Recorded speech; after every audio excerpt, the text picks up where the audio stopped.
সবাই বলে সময় বদলায়, মানুষ বদলায়, কিন্তু কিছু সম্পর্ক আছে যেগুলো সময়ের থেকেও জেদি।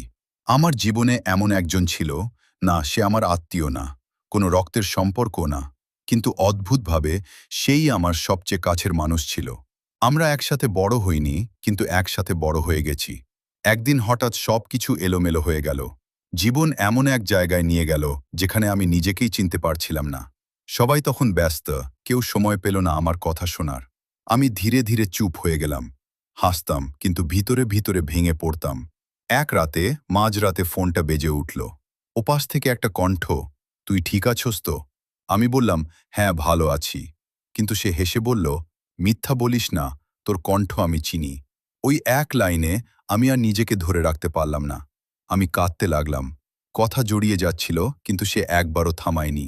শুধু শুনছিল, কিছু বলছিল না, শুধু পাশে ছিল। তারপর সে একটা কথা বলল, "জীবন যত কঠিন হোক, তুই একা না, আমি আছি।" ওই কথাটা আমার ভাঙা ভিতরটাকে জোড়া লাগানোর জন্য যথেষ্ট ছিল। পরের দিন সে সত্যি এসে দাঁড়ালো আমার সামনে। কোনো উপদেশ না, কোনো বড় বড় কথা না, শুধু পাশে বসেছিল। কখনো কখনো মানুষের সবচেয়ে বেশি দরকার হয় না কোনো সলিউশন, দরকার হয় একটা প্রেজেন্স। সময় কেটে গেছে, জীবন আবার স্বাভাবিক হয়েছে, কিন্তু আমি একটা জিনিস শিখেছি, বন্ধু মানে শুধু হাসির সঙ্গী না। বন্ধু মানে সেই মানুষ যে তোর কান্নার সময়টাও নিজের করে নেয়। আজ আমি যখন ভালো আছি, সবাই আমার পাশে, কিন্তু আমি কখনো ভুলব না যে মানুষটা আমার খারাপ সময়ে নিঃশব্দে আমার পাশে ছিল। কারণ সত্যিকারের বন্ধুত্ব শব্দে না, প্রমাণে বাঁচে।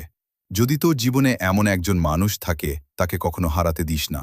আর যদি না থাকে, তাহলে তুই কারো জীবনে সেই মানুষটা হয়ে যা। কারণ এই পৃথিবীতে সব কিছু শেষ হয়ে গেলেও একটা সত্যিকারের বন্ধু থাকলে মানুষ আবার শুরু করতে পারে।